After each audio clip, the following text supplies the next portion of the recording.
Could we be seeing less of Terrion Arnold on Sunday?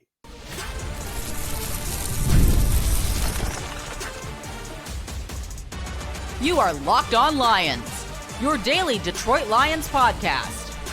Part of the Locked On Podcast Network, your team every day.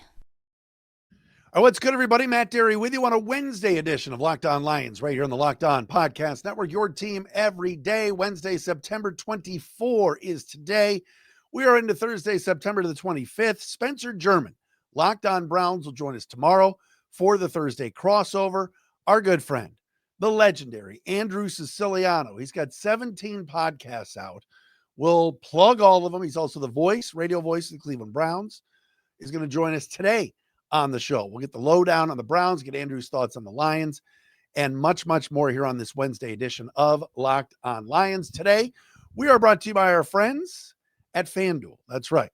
Right now, new customers can bet just $5, and if your bet wins, you'll get $300 in bonus bets to use across the app. Shout out to everybody that follows us on our Instagram page, Locked On Lions, on our TikTok page, the Locked On Lions Facebook. We appreciate all of you that do check us out. Our everyday listeners, we call them our everydayers. Thank you. Met an everydayer today, Nick Ernst.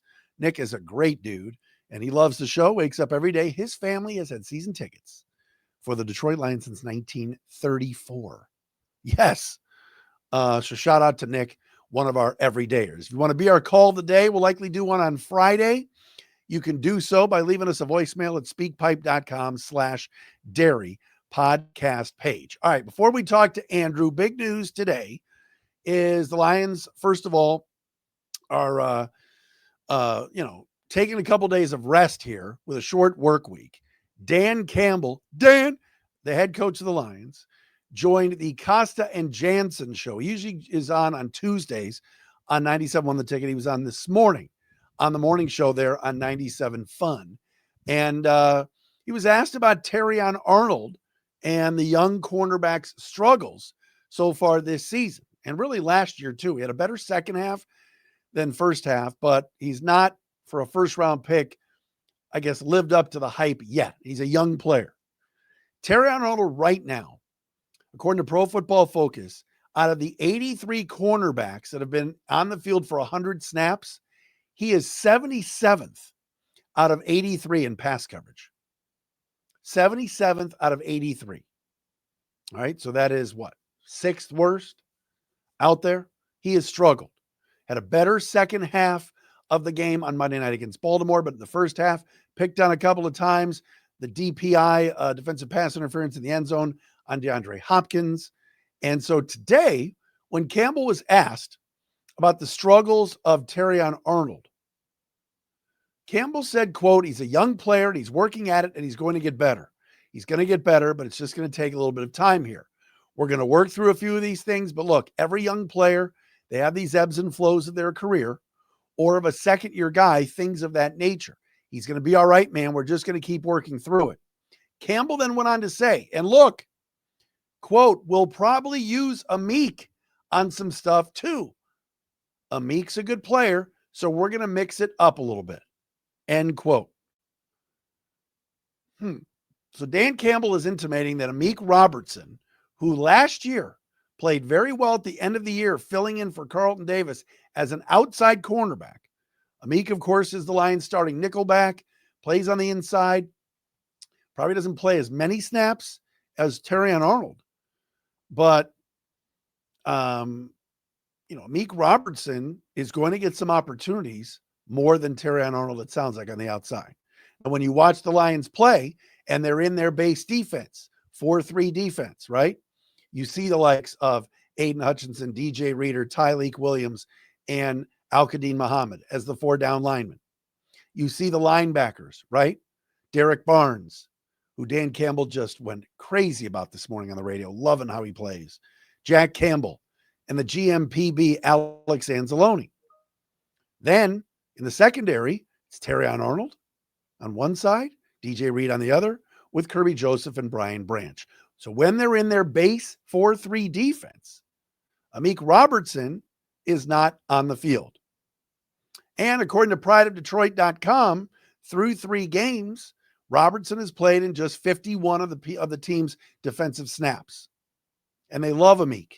And when they're playing teams that are constantly in 4 wide receiver mode or 3 wide receiver mode for most of the game, you'll see Robertson more than a linebacker. But the Lions are able to move Brian Branch up a lot in base defense to handle that third receiver. It sounds like, though, with Dan Campbell, this team is 2-1. They're off a big win over Baltimore.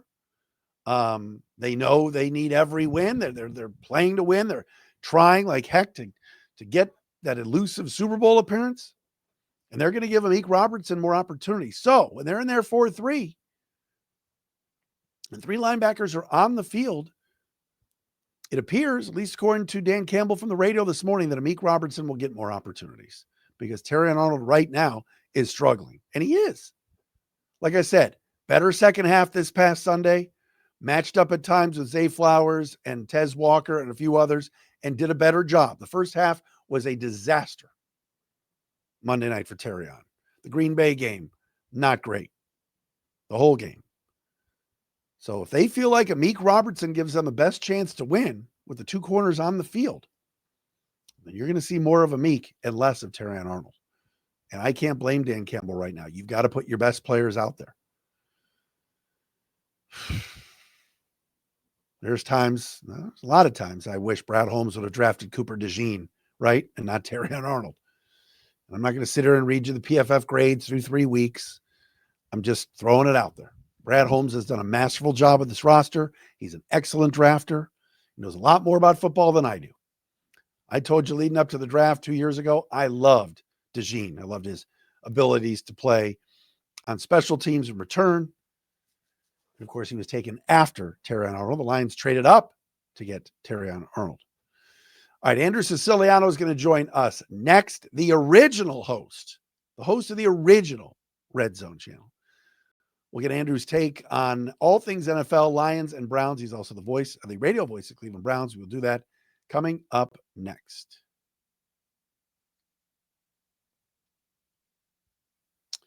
But first, Locked On Lions brought to you by Mazda. Mazda crafts cars for those who do more than simply move. Mazda delivers confidence with every ride with more IIHS top safety pick awards than anybody else. From footwork to breathwork, athletes, they sweat all the details.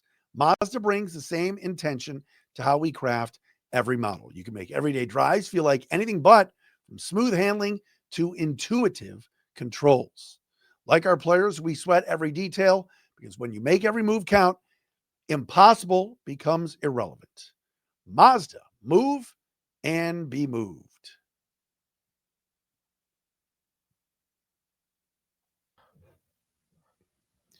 All right, here he is, the radio voice of the Cleveland Browns, also the host of Inside Coverage, the podcast on Yahoo Sports. We missed Andrew with Aiden Hutchinson a few weeks ago. It was very, very good.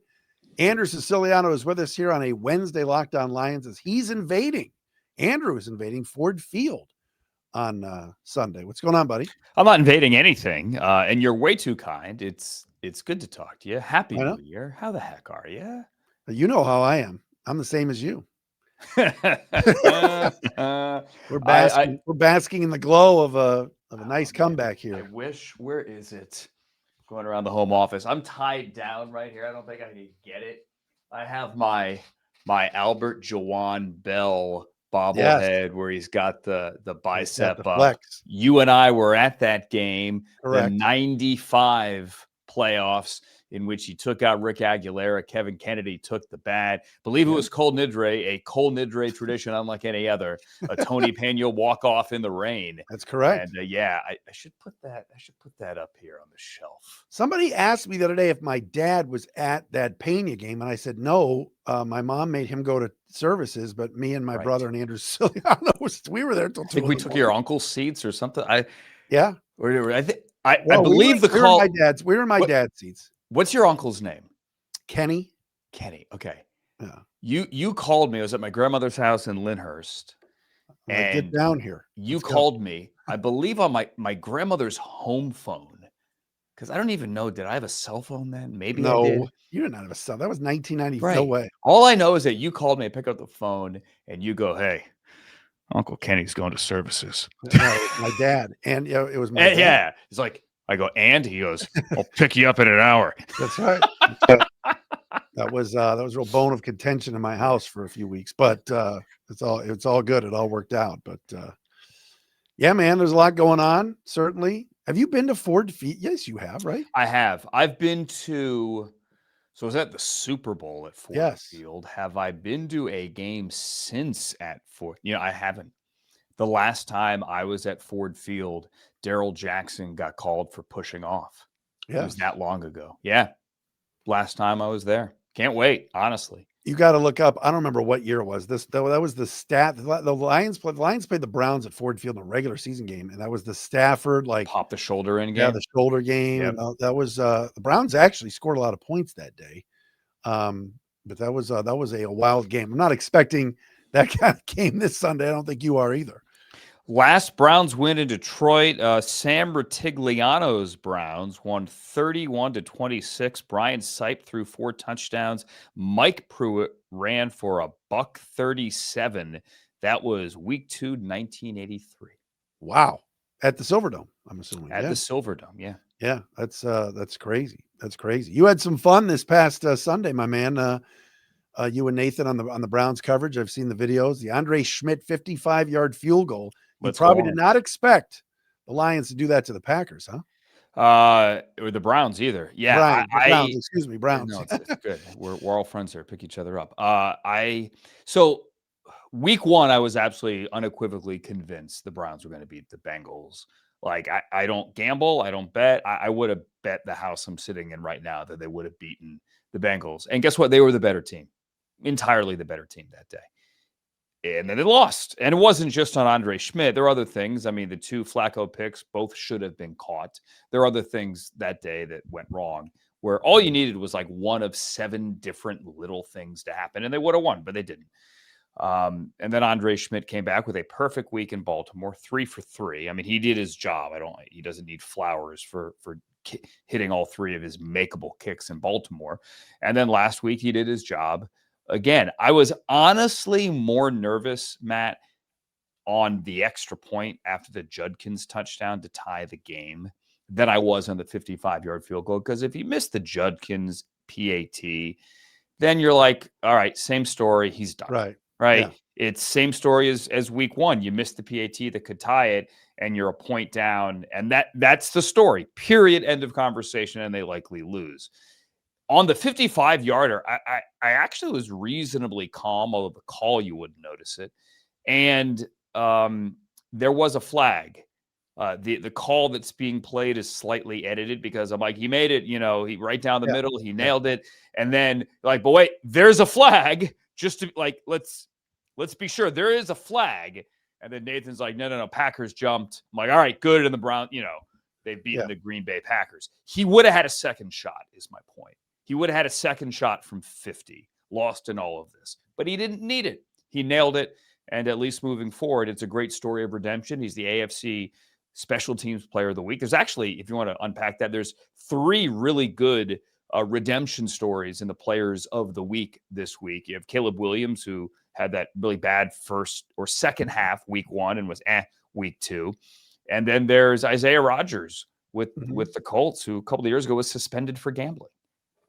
And he's a Player of the Week as well. Andrew Siciliano with us, Inside Coverage Podcast, Yahoo Sports, voice of the Cleveland Browns here. Second year calling the games on the radio. So you saw the Packers and then the Lions. So the Lions and Browns have both seen Green Bay. What did you guys do? And I know it's Jim Schwartz, and you got to give our man, as I like to call him, Jimmy Handshake, former Lions head coach, credit for what he's done with that defense. But what did they specifically do to kind of slow down Jordan Love and company? So they stopped the run first and foremost, and they got to the passer. If you're going to triple team Myles Garrett, the other guy's going to win one-on-ones. And that is the big difference this year, is that when you double or in this case, triple team Myles, this year the other players are winning. Malik Collins has what NFL's Next Gen Stats calls, the stat is quick pressures. Myles and Malik Collins, free agent signee, are 5th in the NFL. They're tied with 6 quick pressures, meaning pressures under 3 seconds.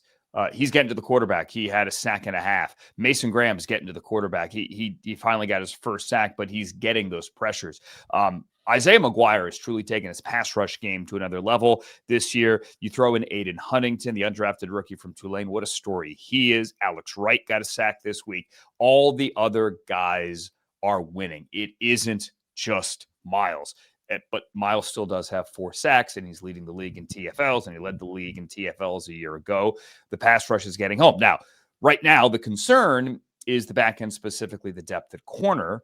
The MJ Emerson injury is significant, the one from training camp, and you're only as good as the play of your worst corner, my opinion, just like your O-line is only as good as the play as your worst member of that starting 5 on the O-line. They had issues in Baltimore when Denzel went off the field with cramps in the second half, and Lamar Jackson attacked Cam Mitchell and attacked Miles Harden, and that was the game. Wait, the dam broke because of those guys. Also, the turnovers, the pick that went back the other way, and the Flacco fumble that went for the touchdown. But Jim Schwartz has them playing as the best defense in the NFL, which is what they were in 2023. And honestly, what they could have been last year as well, if the offense did anything.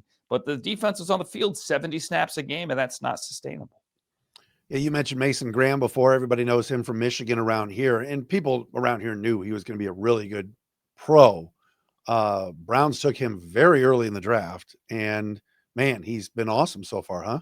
Yeah, he has been. And Schwartz called him out last week with the pass rush. He'd been playing the run well. He'd been getting in the backfield in the pass rush, but Schwartz called him out from the podium. Not in a mean-spirited manner, but he said, I'd like to see more from him.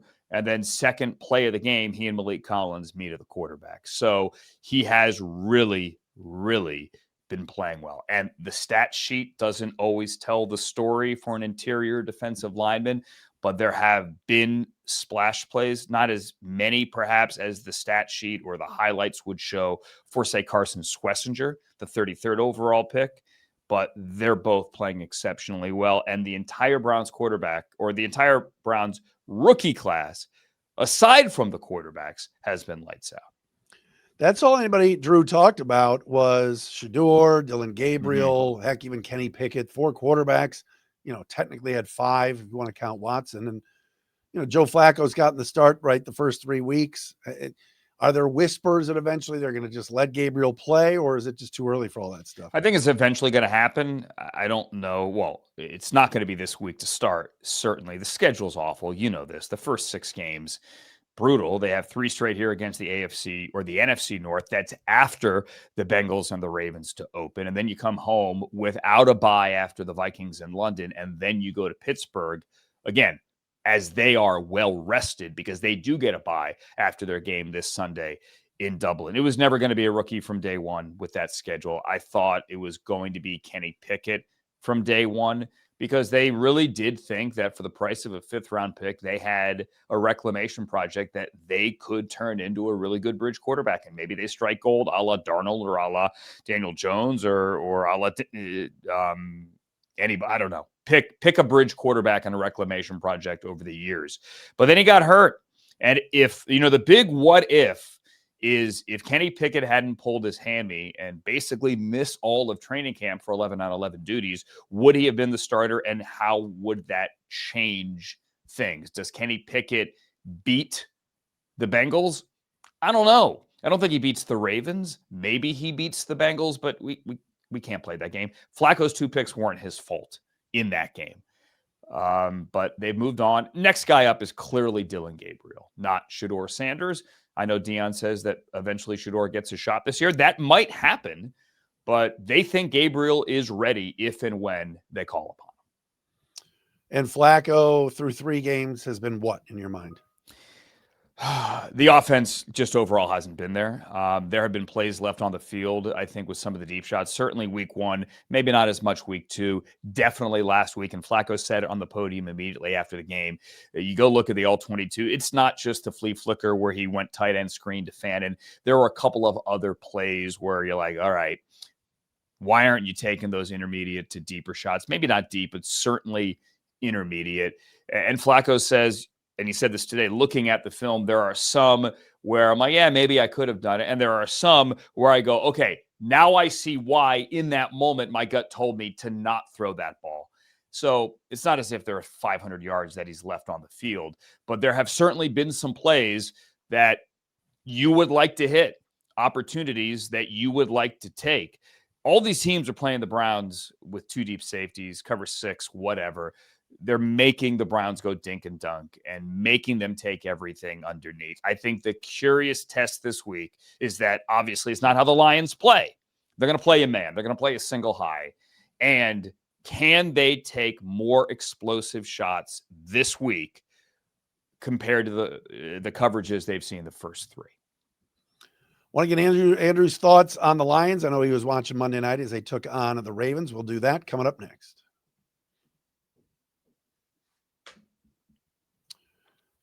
And Locked On Lions today brought to you by our friends at FanDuel. NFL season is underway. It's been great so far. 3 fun weeks. FanDuel making sure you're ready for kickoff with a can't-miss offer. Right now, new customers can bet just $5. And if your bet wins, you'll get $300 in bonus bets to use across the app. Many of you have told me you love using FanDuel because you can bet however you like. Player props, building a same-game parlay, or even jumping in live as the action unfolds. It makes every game more exciting, whether you're watching your team or just keeping an eye on your fantasy lineup. Are you ready to play?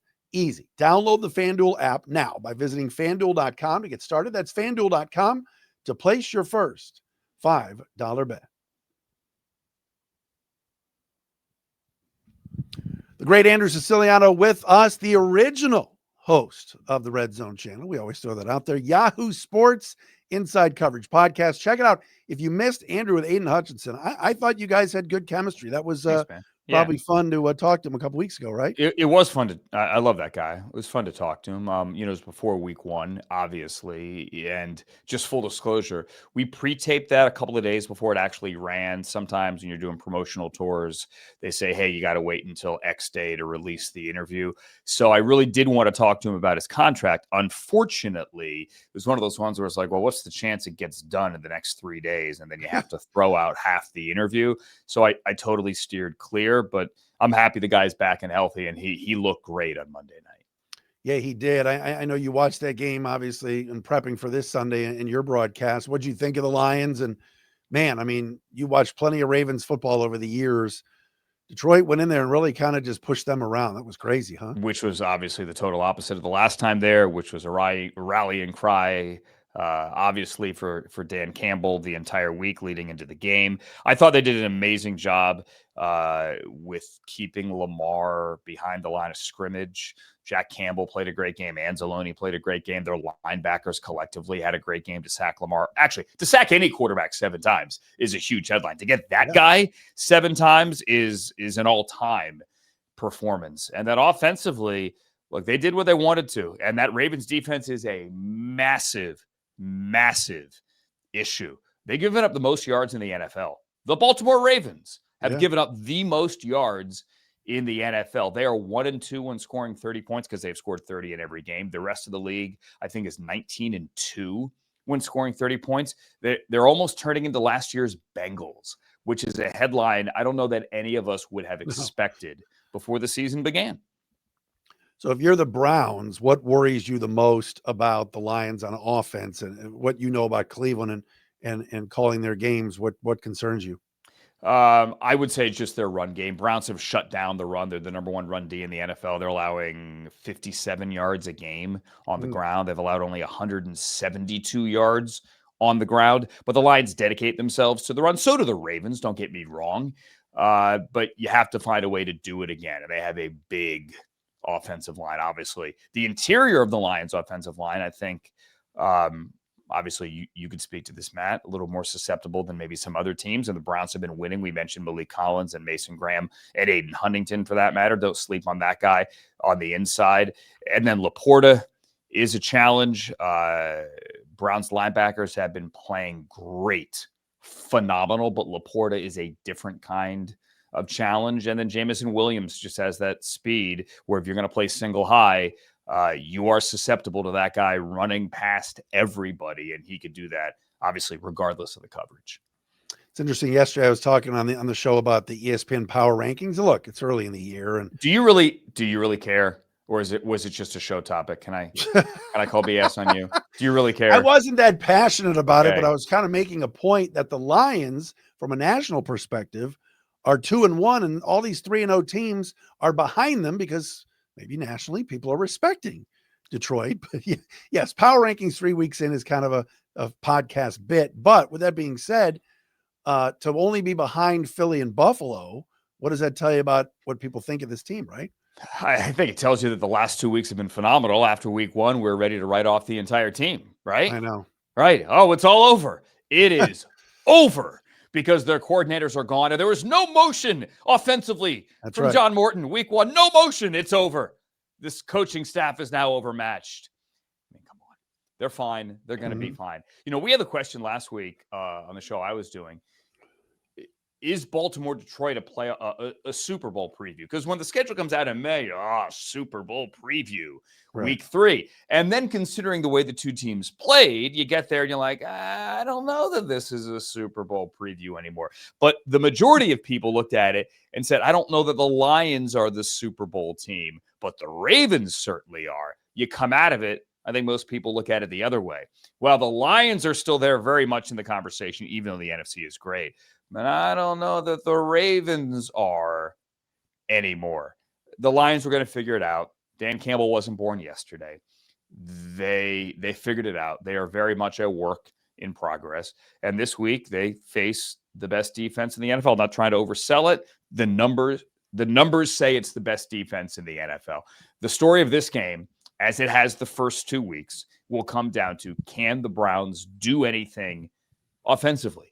Quinshon Judkins has only played 2 games. He leads the Browns in yards from scrimmage, missing the first game of the year. So if they can keep the ground game going, if they could do anything in the passing game, they'll put a couple of points on the board. But it's going to have to be a rock fight for them to win, which is the way it's gone the first couple of weeks. All right, Andrew, have a great call Sunday. Always a pleasure to see you, and sure maybe we'll send a few texts tonight after George Valera goes deep. What do you think? George Valera, what a weird looking swing, man. He does. Like, it is a weird looking swing, but George Valera against Skubal, right? Lefty on lefty. Oh, last night? Patience. Had the patience to let that first pitch, and Skubal was clearly shaken, obviously, understandably, after he hit Fry. Like, it's disgusting. Like, he had the patience to let that ball go. Wild pitch. Run scores. Yeah. Man, it's a wild time. This is a great time of year with obviously pennant races and the NFL underway. And great to chat with you, my man. Have a great call on Sunday. Thank you, sir. Can I leave you with one last thing? Please. Jonathan Rodriguez, 4A. We agree. He got called up. 4A. Is he this era's Luis Medina? It might be worse, unfortunately. I think J-Rod shops at the Kroger off exit 4A. Yes, that's unfortunate. That's inside. That's high and inside there. But Andrew Siciliano with us. Watch his podcast. It's on YouTube and wherever you get your podcasts. Inside coverage on Yahoo. He'll be at Ford Field calling Browns and Lions. We are back tomorrow with Spencer German, another Cleveland legend. Spencito. To do the Thursday crossover.